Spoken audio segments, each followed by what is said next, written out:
Student, आप सभी का हमारे YouTube चैनल में स्वागत है।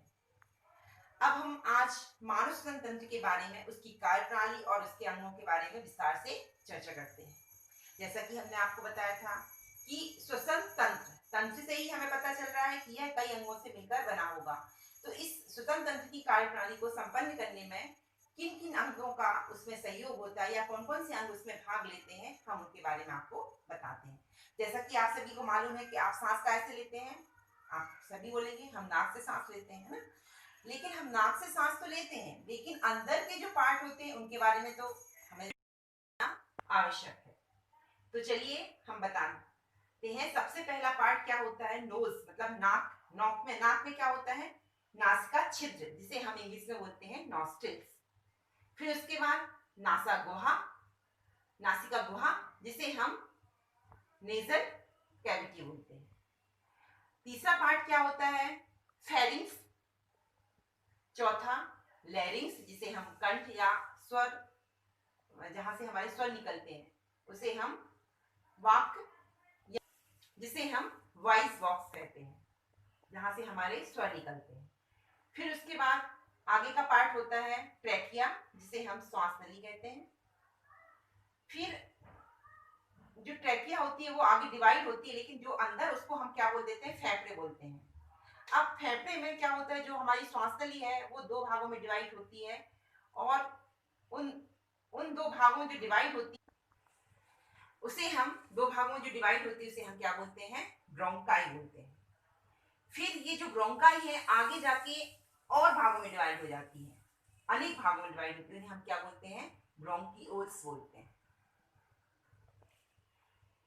ब्रोंकियोल्स के किनारों पर अनेक वायु कोष्ठ होते हैं, जिन्हें हम एल्विलाई कहते हैं। बच्चों, अब हम आपसे क्वेश्चन करते हैं कि हम सांस कैसे लेते हैं। सभी बोल रहे सांस दो नाक से लेते हैं। चलिए, लेकिन यदि बचपन में आप खेलते खेलते जब आपकी मम्मी या आपके साथ के दोस्त लोग या मम्मी आपको जब दवाई पिलाती, जब आपकी नाक बंद कर देती थी या आपके फ्रेंड्स आपकी नाक बंद कर देते, तब आप सांस कैसे लेते थे? मुंह के द्वारा लेते थे, है ना। तो सांस को दो प्रकार से लेते, लेकिन इसमें से एक तरीका सही है और एक तरीका गलत है। सही तरीका क्या है? नाक के द्वारा सांस को लेना, मुंह के द्वारा सांस को नहीं लेना चाहिए। अब क्यों नहीं लेना चाहिए? देखो, जो सांस जब हम लेते हैं, जो वायु अंदर प्रवेश करते हैं, तो हम क्या करते हैं?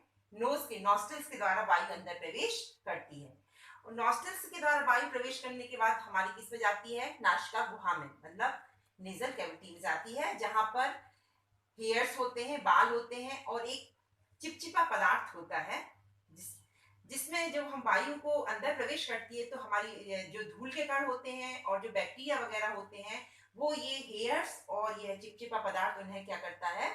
रोक लेता है, और प्योर वायु, शुद्ध वायु अंदर ही प्रवेश करती है।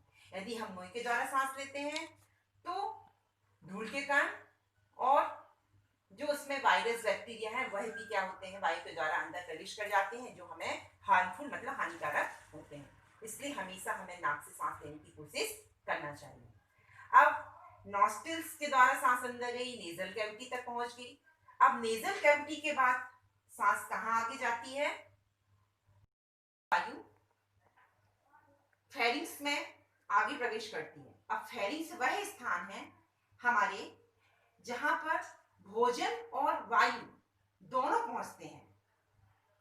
सिर्फ हमारी बॉडी में यहाँ पर वही एक स्थान है जहां पर एयर भी पहुंचती है, और हम जब भोजन करते हैं तब वह भी पहुंचता है। लेकिन इस फेरिंक्स में एक एपिग्लॉटिस नाम की रचना होती है, लीफ के शेप की।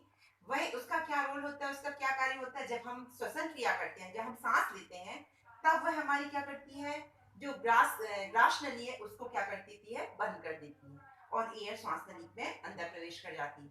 लेकिन जब हम भोजन करते हैं तब वह हमारे एपिग्लॉटिस, हमारी वायु नली को, श्वास नली को बंद कर देती है, जिससे कि भोजन ग्रास नली में प्रवेश कर जाए। अब तो ये आप हमेशा ध्यान रखिए कि जो फेरिंक्स होता है, फेरिंक्स ही वह स्थान होता है जहां पर भोजन और एयर दोनों पहुंचती है। अब फेरिंक्स के बाद वायु कहां पर प्रवेश करती है? लैरिंग्स में प्रवेश करती है, जिसे लैरिंग्स, जिसे हम कंठ कहते हैं, इसमें वायु प्रवेश करती है।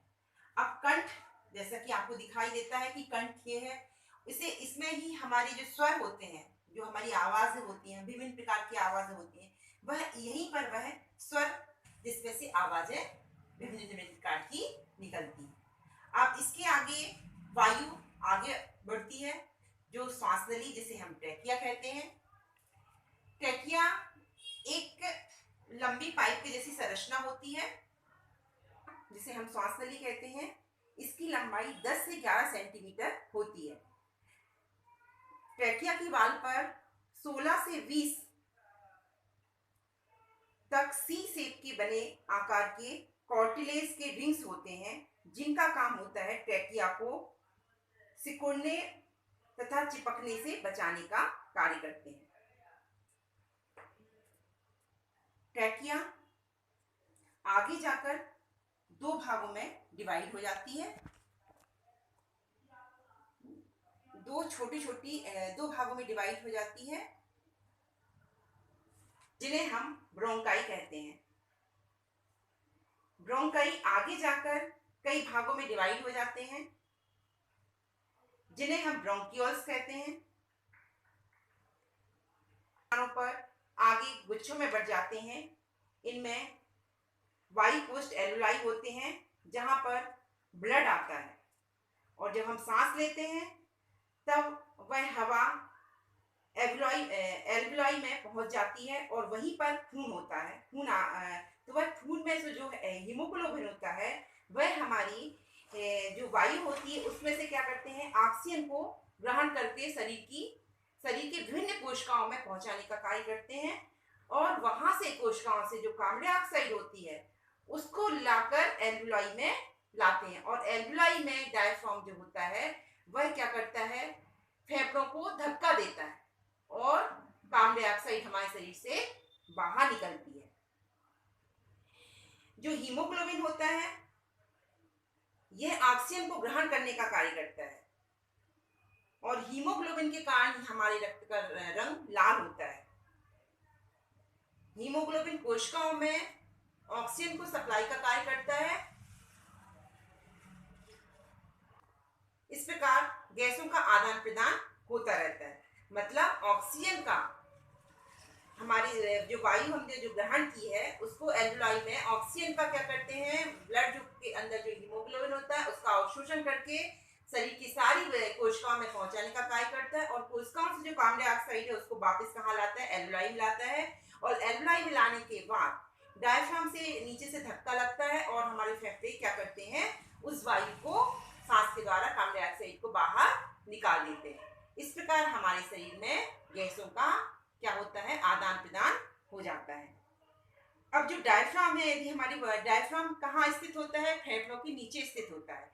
डायफ्राम एक झिल्ली-नुमा संरचना होती है, और सांस लेने में डायफ्राम 70% तक डायफ्राम सांस लेने में मदद करता है। जब हम सांस लेते हैं तो डायफ्राम ऊपर, और जब हम सांस छोड़ते हैं तो डायफ्राम नीचे चला जाता है। आप सभी करके देखिए। आप एक लंबी सांस खींचिए। आप जब लंबी सांस खींचते हैं तो आपका जो डायफ्राम कहाँ पर होता है, हमारे फेफड़ों के जस्ट नीचे एक झिल्ली-नुमा संरचना होती है, जो हमारे जो ऊपर का डायफ्राम के जो ऊपर का हिस्सा होता है वहां पर हमारे स्तन तंत्र के पार्ट होते हैं, और डायफ्राम के जो नीचे का स्थल होता है वहां पर हमारे पाचन तंत्र के अंग, जैसे कि छोटी आंत, बड़ी आंत आदि स्थित होते हैं। तो जब हम जो डायफ्राम की हमारे सांस लेने और छोड़ने में महत्वपूर्ण रोल होता है। डायफ्राम के बगैर हमारे फेफड़े सांस को बाहर ना तो छोड़ सकते हैं और ना ले सकते हैं, इसलिए डायफ्राम 70% हमारी सांस लेने में मदद करता है। यदि किसी व्यक्ति का डायफ्राम एक्सीडेंट के वक्त डैमेज हो जाता है तो वह व्यक्ति क्या हो जाता है, मर जाता है। अब एक बात और मैं आपको बताती हूँ, जो गर्भवती महिलाएं होती हैं उनके पेट में बच्चा होता है। तो बच्चा होता है, पेट में होने के कारण जो डायफ्राम है वह क्या करता है, कार्य नहीं कर पाता है। तो उस कंडीशन में गर्भवती महिलाओं के लिए डायफ्राम की जगह जो पसलियां होती हैं वो क्या करती हैं, फैलती और सिकुड़ती हैं।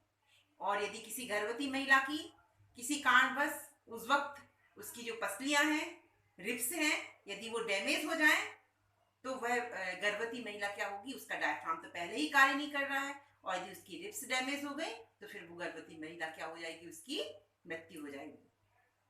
तो आप समझ गए होंगे कि डायफ्राम का हमारे फेफड़ों के लिए कितना महत्वपूर्ण रोल होता है। डायफ्राम एक झिल्ली नुमा संरचना होती है। जो फेफड़े होते हैं उनका जो शेप होता है वह शंकु के आकार की रचना होता है और वसी गुहा में हृदय के दोनों ओर, जो हमारा हार्ट होता है उसके दोनों ओर एक एक फेफड़ा पाया जाता है और इसके चारों तरफ एक गुहा पाई जाती है जिसे हम फुसफुसीय गुहा कहते हैं। फेफड़ों में बहुत सी वायु कोशिकाएं बटे होते हैं जैसा कि हमने आपको बताया है अभी, और यहाँ पर ऑक्सीजन का अवशोषण होता है। जैसा कि हमने आपको बताया कि जो ट्रैकिया होती है, श्वास नली होती है, वह एक पाइप की समान रचना होती है और उसमें जो कार्टिलेज होते हैं, जो सी शेप के कार्टिलेज होते हैं, वह इस श्वास नली को क्या करते हैं, सुरक्षित रखने का कार्य करते हैं। यदि कार्टिलेज नहीं हो तो हमारी श्वास नली क्या हो सकती है, डैमेज हो सकती है।